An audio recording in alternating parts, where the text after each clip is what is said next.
Katrín, annað er ekki bara eftirvæntinga að sjá nú fram á að spila kannski, spila sinn fyrsta landsleik Jú, ég er ekkert smá spennt. og svona, var óvæntu að var kallað í þig? Nei, ég ætla að fá að segja nei bara. Eftir síðasta verkefni í apríl að þá var ég einhvern veginn alveg vongóð að fá að vera aftur. En það kom mér kom alveg smá óvart og ég fekk mér símtali bara í skólanum og gat náttúrulega ekkert lært eftir það. Þannig að þetta er slegið út af laginu. Ekki sens. Ég fór til vinkonur minna og var bara, oh my god, ég var að fá þetta símtal frá þjálfaranum. Það var bara geggjað. Svo bara beint eftir að læra og ég bara, líklegt að ég sé að fara að skrifa 1 staf í dag.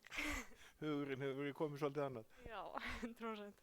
En þú varst með á æfingunum í vor og það var náttúrulega stærri hópur og en núna er ljóst að það er þessi 16 sem voru valda sem að fara út. Já, einmitt.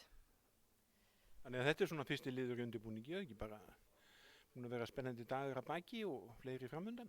Jú, mjög spennandi og skemmtilegar mælingar sem erum í og smá svona, öðruvísi æfingar bara. Maður hefur ekkert prófað þetta áður og mjög gaman að fá að prófa þetta. Hvað voru þetta eitthvað þrekmælingar eða?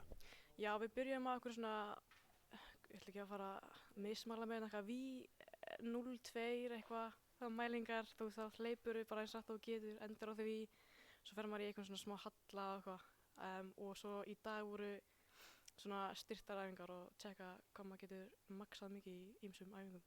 Þetta er vegum Háskólanins í Reykjavík eða hvað sem hefur hlutið af þessu? Já, Háskólanins í Reykjavík. Þannig að svo er bara út hvað á 5. eða hvað á morgun? Já, við fyrum á morgun út, ég held að flugið sé 7 í morgunin. Þá er bara að taka til að óspilla málana þegar út er við komið? Já.